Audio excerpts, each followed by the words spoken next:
Hello friends, good morning everybody. मैं उज्जवल और आप देख रहे हैं हॉट स्टार मैथ्स के 5G नेटवर्क। दोस्तों, बहुत दिनों के बाद हम आज फिर से यूट्यूब पर आपके साथ मिलने की जुड़ने की कोशिश कर रहे हैं। देखते हैं कि कितने लोग आज भी यूट्यूब से जुड़े हैं और वीडियो को देख रहे हैं। मेरे हाथ में ये जो आप देख रहे हैं पेपर, ये इस बार के सेंटअप एग्जाम का है, 12th का, क्लास 12th के मैथमेटिक्स सेंटअप एग्जाम का ये पेपर है। इस पेपर में लगभग 100 नंबर का ये पेपर है। इसमें हम शुरू से सॉल्व करने की कोशिश कर रहे हैं और आपसे मतलब बताने की और आपको आपके पास तक इस प्रश्न को पहुंचाने की कोशिश कर रहे हैं। अच्छा क्वेश्चन इसमें दिया है, इससे रिलेटेड आपके मेन एग्जाम में भी आ सकता है क्वेश्चन। तो आइए हम इसको सॉल्व करते हैं। पहले आप बताने की कोशिश कीजिएगा, आप अपने से सॉल्व करने की कोशिश कीजिएगा, फिर तो हम सॉल्व कर ही देंगे। इसका पहला क्वेश्चन जो है, पहला क्वेश्चन लिखा है कि यदि एक समुच्चय ए, यदि एक समुच्चय ए,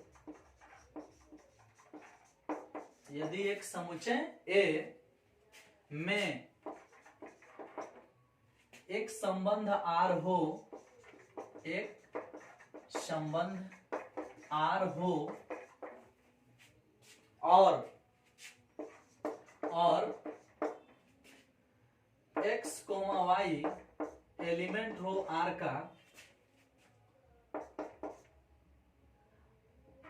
जहां y, x भी एलिमेंट हो R का, for all x, y element of A हो तो संबंध R कहलाता है। ऑप्शन नंबर ए स्वतुल्य, ऑप्शन नंबर बी सममित, ऑप्शन नंबर सी संक्रामक और ऑप्शन नंबर डी तुल्यता। बताइएगा। क्वेश्चन हम लिख चुके हैं, आप इसको देख भी रहे हो, मेरे मुंह से सुन भी रहे हो। क्या बोल रहे हैं, क्या लिखा है, इसको समझने की कोशिश करो और ऑप्शन आपके सामने है, जवाब दो।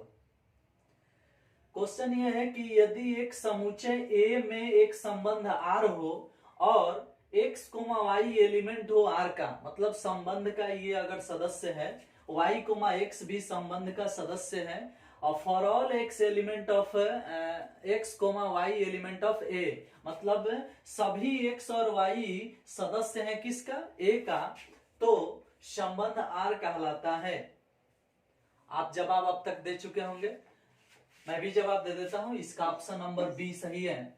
जब हम आपको ये चैप्टर क्लास में पढ़ाए थे तो सिखाए थे कि जब a, b मिले और साथ साथ b, a मिले, जहां a, b सभी के सभी सदस्य हो a का और ये दोनों के दोनों सदस्य हो रिलेशन का, संबंध का, तो हम इस स्थिति में हम इसको सममित संबंध कहते हैं। सममित संबंध कब, जब a, b और b ये दोनों मिलता है तो सममित, a मिलता है तो स्वतुल्य, और a, b और फिर b, c मिलने पर a, c भी मिले, a, b मतलब a से b फिर b से c, और तब a से c मिलता है, तो इस स्थिति को हम लोग संक्रामक बोलते हैं। है सम्मित हुआ, है स्वतुल्य हुआ और है संक्रामक हुआ। अगर तीनों के तीनों एक ही रिलेशन में मिल जाए तो उस रिलेशन को तुल्यता संबंध कहा जाता है। तो यहाँ तो सिर्फ हमको ये दिखाई पड़ रहा है कि x, y है और y, x है, x, y, x, a से b में, b से a में। अगर ऐसा संबंध दिखता है तो उसको सम्मित कहा जाता है। अगर x, x होता, y, y होता और x, y दोनों ही समुच्चय A के सदस्य होता तो उस समय स्वतुल्य केवल बोला जाता। x से y से z, तब x से z होता तो उस समय उसको संक्रामक बोला जाता, और तीनों होने पर कहा जाता है कि यह कौन सी है, तुल्यता है। तो आप क्लियर समझ गए कि यहाँ x कोमा वाई भी है और फिर y कोमा x भी है, मतलब x से y में फिर y से x में, अपोजिट है। तो जब भी अपोजिट वाला सिस्टम मिलेगा तो हम उसको बोलेंगे सममित। तो इस प्रकार इसका आंसर बी सही है। आइए नेक्स्ट क्वेश्चन देखते हैं। ये क्वेश्चन था आपके रिलेशन फंक्शन चैप्टर से, एगो क्वेश्चन पूछा था ऑब्जेक्टिव में। अब हम आपके सामने दूसरा क्वेश्चन लिखते हैं और देखते हैं कि वो किस चैप्टर से है, आप उसके बारे में क्या जवाब देते हो, क्या सोचते हो। क्वेश्चन नंबर 2 में लिखा है sine inverse x plus cos inverse x बराबर होगा। Option number A 0, option number B pi by 2, option number C pi, option number D 2 pi. ध्यान दीजिएगा, इसका भी आंसर आप अभी तक अपने मन में दे चुके होंगे और मैं भी आपको बता दूं कि इसका ये ऑप्शन सही है, बी पाई बाई 2 इसका जवाब होगा।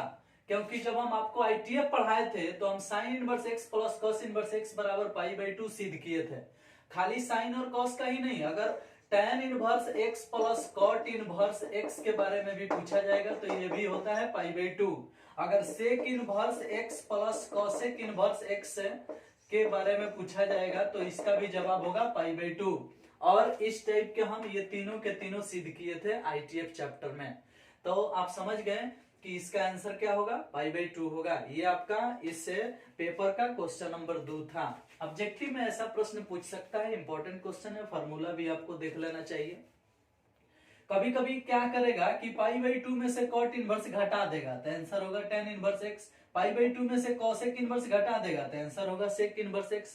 उसमें और भी हम प्रॉपर्टी सिद्ध किए थे बहुत सारा, जैसे सेक इनवर्स x बराबर होता है कॉस इनवर्स 1/x, उसमें सिद्ध किए थे साइन इनवर्स x बराबर होता है कॉसेक इनवर्स 1/x, ऐसे सिद्ध किए थे tan इनवर्स x बराबर होता है कॉट इनवर्स 1/x। तो ये सब चीज हम उस प्रॉपर्टी में भी सिद्ध किए थे, माने आईटीएफ जब पढ़ाए थे तो हम ये चीज आपको सिद्ध करके दिखाए थे। तो देख लो, ऐसे ऐसे प्रश्न पूछेगा आपके एग्जाम में ऑब्जेक्टिव में, इसलिए फॉर्मूला को देख लेना चाहिए।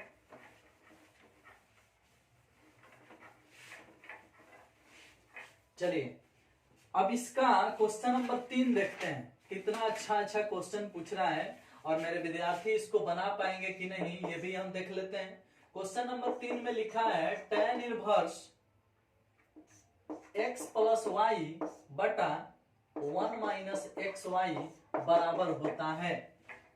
जहां पहले ही से बताया है कि जहां एक्स वाई लेस देन 1, तो वही बात है भाई, एक्स वाई जब एक से छोटा होता है तो ये जो है ये जवाब होता है tan inverse x plus tan inverse y का। और ये जिस ऑप्शन में होगा वही सही होगा, क्योंकि आप फार्मूला में पढ़ चुके हो tan inverse x plus tan inverse y बराबर tan inverse x plus y बटा 1 माइनस एक्स वाई। तो इतना के बराबर ही होता है, ये चीज आप आईटीएफ के ही फार्मूला में पढ़ चुके हो। तो ये ऑप्शन नंबर जिसमें भी होगा वही सही होगा, और ये ऑप्शन नंबर सी में दिया है इसलिए सी सही है। समझ में आया? ये क्वेश्चन नंबर 3 था आपका।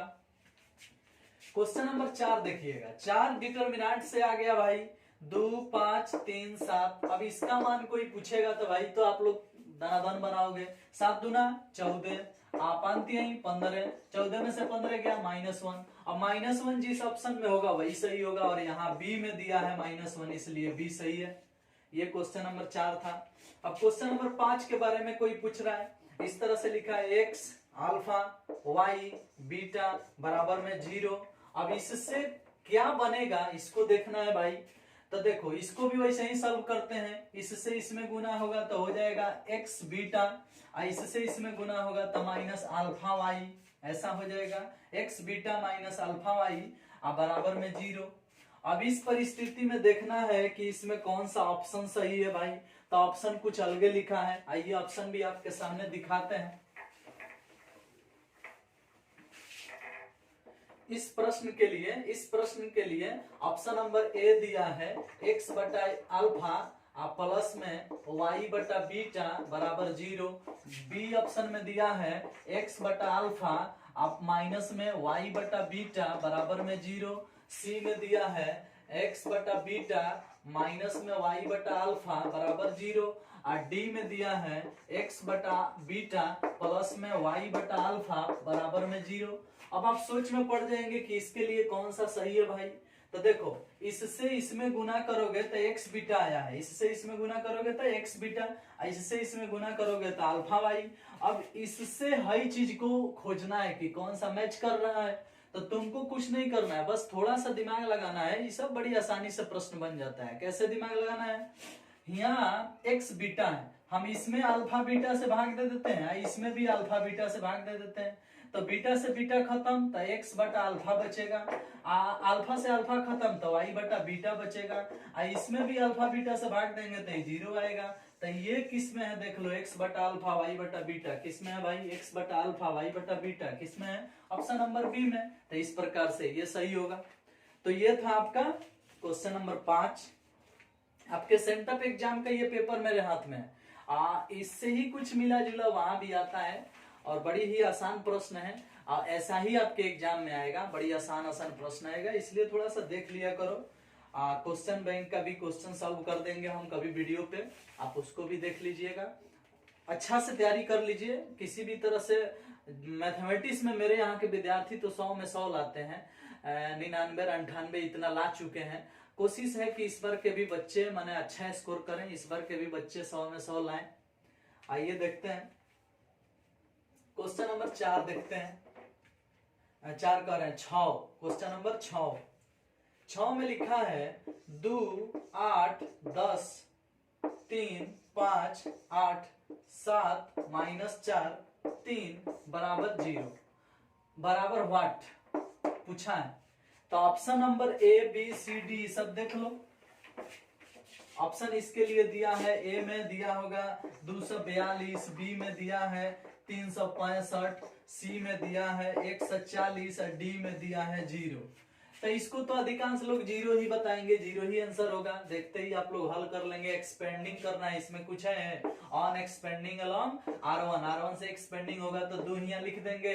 आप 2 जब हाईलाइन हटाएंगे तो क्या आएगा, 5 -4 8 3 ऐसे आएगा, -3 लिख देंगे। हाई वाला हाईलाइन हटा देंगे तो आएगा 8 10 -4 3 ऐसे आएगा। उसके बाद 7 लिख देंगे, फिर आएगा हाई वाला कट जाएगा तो 8 5 10 8 5 10 8 ऐसे आ जाएगा। अब हम क्या करते हैं कि इसको हल कर देते हैं। हल करेंगे तो क्या होगा, 2 × 5 3 15 8 चौका 32, तो 15 32 47, 15 32 47 इस तरह से हो जाएगा। देख लो 15 32 47 -3 लिख देते हैं, 8 3 का 24 और 10 चौका 40, 24 40 64 ऐसा हो जाएगा। उसके बाद इसको हल कर लेते हैं तो 7 बाहर लिख देते हैं, 8 8 64 माइनस में 10 5 50। अब 64 में से 50 घटा देंगे, 8 8 64 10 5 50, 64 में से 50 आ जाएगा तो 14 लिख देते हैं। इसको हल करेंगे तो 47 दूना आ जाएगा 94, 14 दूनी 14 7 98, तो प्लस में हो गया 98, 3 चौका 12 3 6 18 1 19 192 9 9 18 8 4 12 ये हो गया 192, 192 घटाओ 192 जवाब तो 0 आएगा ही, इसलिए इसका आंसर सही हो गया डी। समझ में आया। तो ये सब एक्सपेंडिंग वगैरह है, तो खुद से आप सॉल्व कर सकते हो, इसमें कुछ नहीं है। नेक्स्ट क्वेश्चन देखते हैं। नेक्स्ट में लिखा है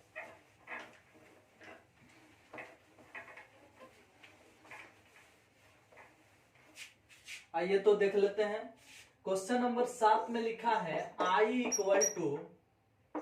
1001, तो I के पावर 4 = व्हाट। अरे भैया हमार ये देखो, ये जो है इकाई अभिहु है, इकाई अभिहु के पावर 4 करो चाहे 40 करो, जवाब इकाई अभिहु होता है, मतलब सेम टू सेम यही जवाब होगा। तो यही जवाब किस में दिया है, तो ऑप्शन नंबर सी में दिया है। देख लो ऑप्शन नंबर सी में दिया है 1001, और यही आपका जवाब सही होगा। आई के पावर 4 करो चाहे आई के पावर 40 करो चाहे 400 करो, कितना हो पावर करोगे तो इकाई अभिहु मतलब एक के पावर कुछ भी एक ना होगा, इसलिए इसका जवाब क्या होगा भाई, तो इसका जवाब सी होगा। क्वेश्चन नंबर 8 देखते हैं। 8 क्वेश्चन नंबर 8 में लिखा है ए बाहर है, इस तरह से लिखा है बी सी डी ई ऐसे लिखा है। अब जानना चाह रहे हैं कि इसका मान क्या होगा। अरे भैया ये अभिहु है, अभिहु में ए से गुना होगा तो चारों में गुना होगा, तो चारों में गुना होगा तो ए B, A C, A D, A ई। ई जिसमें होगा, जिस ऑप्शन में, वही सही है। तो ये ऑप्शन किस में है? बी में है। A B, A C, A D, A ई बी नंबर में है, इसलिए बी ही इसका सही जवाब होगा। बात समझ रहे हैं ना? तो ये कुछ खास नहीं है इस सब प्रश्न में, जान परान थोड़ी है, ये सब आप खुद से बना सकते हो। क्वेश्चन नंबर 9 देख लो। 9 में पूछ रहा है निम्नलिखित में कौन स्केलर मैट्रिक्स है? स्केलर मैट्रिक्स ऑप्शन नंबर ए में लिखा है 2 3 0 0। ऑप्शन नंबर बी में लिखा है 2 0 0 3। ऑप्शन नंबर सी में लिखा है 4 0 0 4। ऑप्शन नंबर डी में लिखा है 0 3 5 4। देखो जी, 9 नंबर क्वेश्चन में पूछ रहा है स्केलर मैट्रिक्स कौन होगा? स्केलर मैट्रिक्स कौन होगा?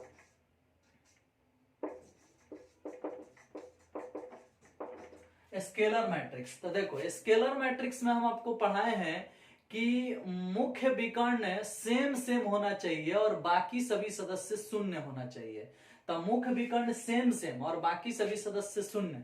तो देखो तो मुख्य विकर्ण सेम सेम इसमें ना है 4 4, और बाकी सभी सदस्य 0 है, तो इसीलिए इसका ये ऑप्शन सही है। बाकी में मुख्य विकर्ण सेम सेम नहीं है, देख लो, मुख्य विकर्ण सेम सेम चाहिए और बाकी सभी क्या चाहिए? शून्य चाहिए, इसलिए इसका 9 का ऑप्शन नंबर सी सही है। ठीक है, चलिए 9 के बाद आ जाते हैं क्वेश्चन नंबर 10 को देखते हैं। क्वेश्चन नंबर 10 मिटा देते हैं बोर्ड।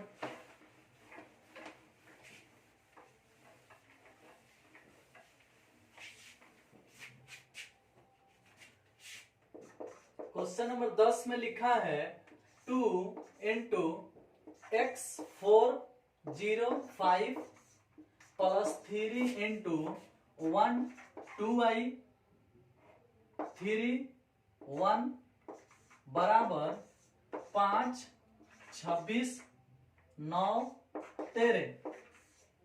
तो x, y बराबर वाट, यही क्वेश्चन है। अरे भैया, तो इसको तो आप सॉल्व कर सकते हो। 2 से इसमें गुना करोगे तो आएगा 2x, 2 चौका 8, 0 2 5 10। 3 से गुना करोगे तो 3 3 दूनी 6y, 3 3 का 9, 3 एकम 3, बराबर में है कितना? 5 26 9 13। अब इसको इसमें जोड़ोगे तो हो जाएगा ये 2x प्लस में 3, और इसको इसमें जोड़ोगे तो हो जाएगा 8 प्लस 6y, और 0 को 9 में जोड़ोगे तो 9, और 10 प्लस 3 13, बराबर में हो गया 5 26 9 13।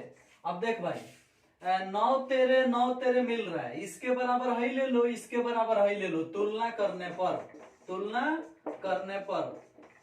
तो जब हम तुलना करेंगे तो लिखेंगे 2x प्लस 3 के बराबर 5, तो 5 में से 3 जाके घट गया 2, तो 2x बराबर 2, तो x बराबर 1। इसको हल करेंगे तो ले लेंगे 8 प्लस 6y बराबर 26।